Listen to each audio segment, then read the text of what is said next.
Om Shri Gurubhyo Namaha. Hare Krishna, Hari Bol. Humble salutations to our Guruji. Been a long time. Let us restart our reading. We are on chapter 28, releasing Nanda Maharaja from the clutches of Varuna. The Govardhana Puja ceremony took place on the new moon day. After this, there were torrents of rain and hailstorms imposed by King Indra for 7 days. 9 days of the waxing moon having passed, on the 10th day, King Indra worshipped Lord Krishna, and thus the matter was satisfactorily settled.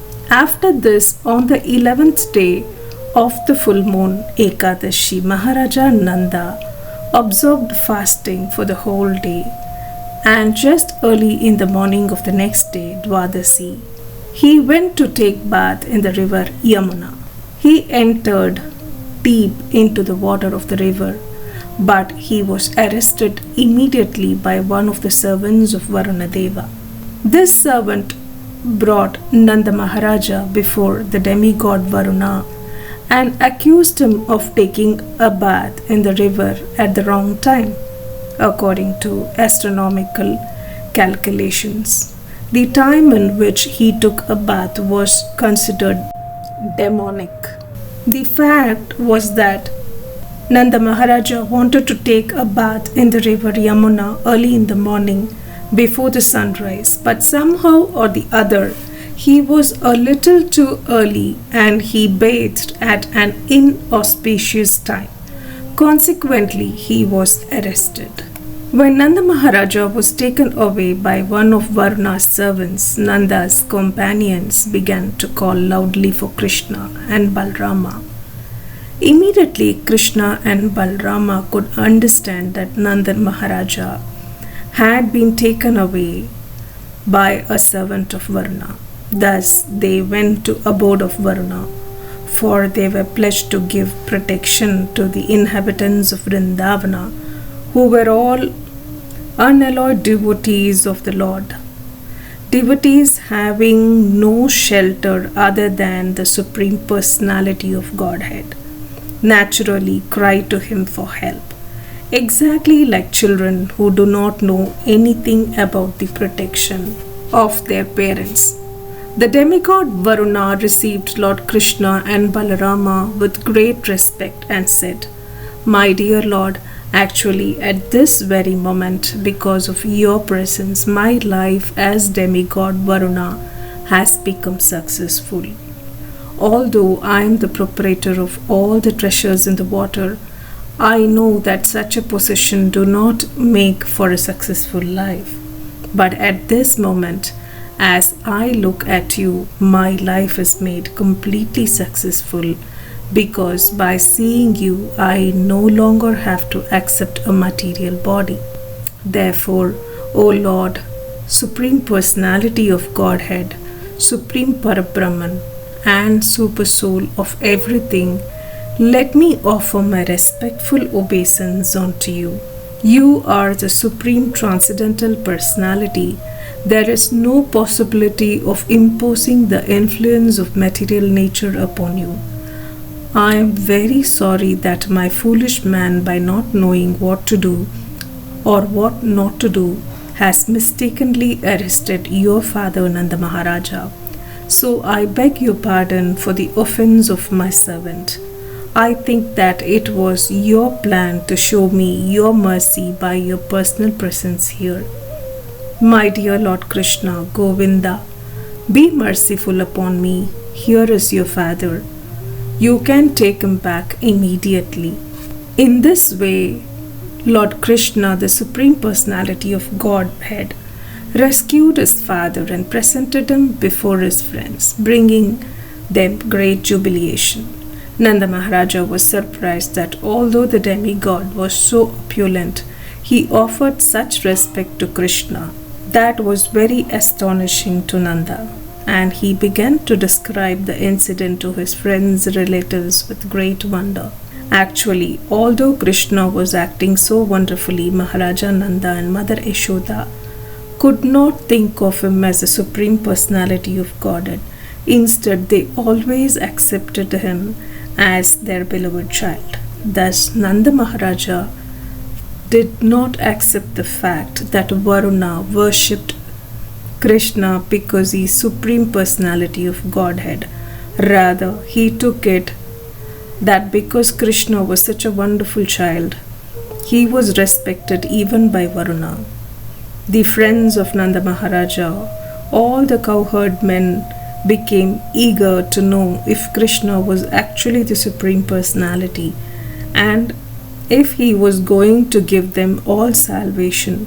When they were all thus consulting among themselves, Krishna understood their minds, and in order to assure them of their destiny in the spiritual kingdom, he showed them the spiritual sky. Generally, ordinary persons are engaged simply in working hard in the material world, and they have no information that there is another kingdom or another sky, which is known as the spiritual sky, where life is eternal, blissful, and full of knowledge. As it is stated in the Bhagavad Gita, a person returning to that spiritual sky never returns to this material world of death and suffering. Krishna, the Supreme Personality of Godhead, is always eager to give information to the conditioned soul that there is a spiritual sky far, far beyond this material sky, transcendental to the innumerable universes created within the total material energy. Krishna is, of course, always very kind to every conditioned soul, but as stated in the Bhagavad Gita, he is especially inclined to the pure devotees. Hearing their inquiries, Krishna immediately thought that his devotees in Vrindavana should be informed of the spiritual sky and the Vaikuntha planets therein. Within the material world, every conditioned soul is in the darkness of ignorance. This means that all conditioned souls are under the concept of bodily existence. Everyone is under the impression that he is the material world, and with this concept of life, everyone is working in ignorance in different forms of life. The activities of the particular type of body are called karma or fruitive action. All conditioned souls, being under the impression of the bodily concept, are working according to their particular type of body. These activities are creating their future conditioned life because they have very little information of the spiritual world. They do not generally take to spiritual activities which are called Bhakti Yoga. Those who successfully practice Bhakti Yoga go directly to the spiritual world after giving up this present body, and there they become situated in one of the Vaikuntha planets. The inhabitants of Vrindavana are all pure devotees. Their destination after quitting the body is Krishna Loka. They even surpass the Vaikuntha Lokas.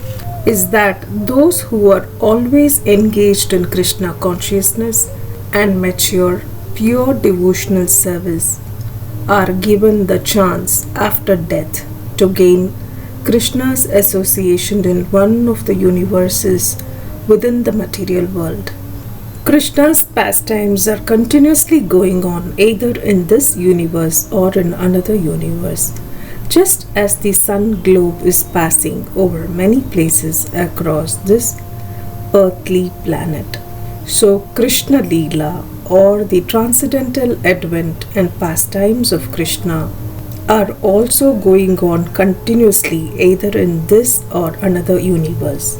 The mature devotees who have completely executed Krishna consciousness are immediately transferred to the universe where Krishna is appearing. In that universe, the devotees got their first opportunity to associate with Krishna personally and directly. The training goes on as we see in the Vrindavana Leela of Krishna within this planet. Krishna therefore revealed the actual features of Vaikuntha planet so that the inhabitants of Vrindavana could know their destination. Thus, Krishna showed them the eternal, ever-existing spiritual sky, which is unlimited and full of knowledge. Within this material world, there are different grades of forms, and according to the grade, knowledge is proportionally manifested. For example, the knowledge in the body of a child is not as perfect as the knowledge in the body of an adult man.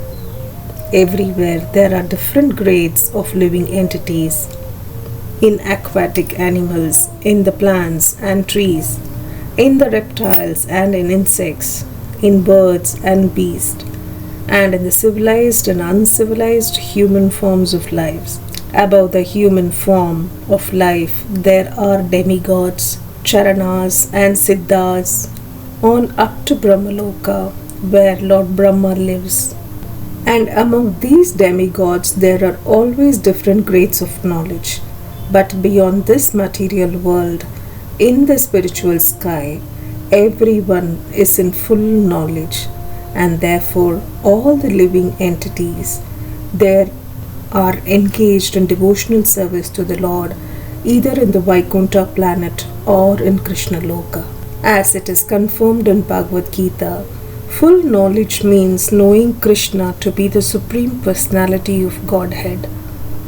In the Vedas and Bhagavad Gita, it is also stated that in the Brahma Jyoti or spiritual sky, there is no need of sunlight, moonlight, or electricity. All the planets there are self-illuminating, and all of them are eternally situated. There is no question of creation and annihilation in the Brahma Jyoti or spiritual sky. The Bhagavad Gita also confirms that beyond the material sky there is another eternal spiritual sky where everything is eternally existing. Direct knowledge of the spiritual sky can be had only by great sages and saintly persons who have already surpassed the influence of three material modes of nature by engaging in devotional service or Krishna consciousness. Unless one is constantly situated on that transcendental platform, it is not possible to understand the spiritual nature. One in Krishna consciousness can easily understand the nature of the spiritual sky and Vaikuntha Loka. Therefore, it is recommended that one should take Bhakti Yoga and keep himself engaged 24 hours a day in Krishna consciousness, which places one beyond the reach of the modes of material nature. One in Krishna consciousness can easily understand the nature of the spiritual sky and Vaikuntha Loka. The inhabitants of Vrindavana, being always engaged in Krishna consciousness, could therefore very easily understand the transcendental nature of Vaikuntha Lokas. Thus, Krishna led all the cowherd men headed by Nanda Maharaja to the lake where Akrura would later be shown the Vaikuntha planetary system. They took their bath immediately and saw the real nature of Vaikuntha Lokas. After seeing the spiritual sky and the Vaikuntha Lokas, all the men headed by Nanda Maharaja felt wonderfully blissful, and upon coming out of the lake, they saw Krishna, who was being worshipped with excellent prayers. I hope you enjoyed the session today. If you're new to our channel, do give us subscription and also do like the video. Thank you for watching. In Divine Service, this is Lakshmi Srinivasan. Hare Krishna, Krishna Krishna, Hare Hare, Hare Rama, Rama Rama, Hare Hare. Jai Sri Krishna.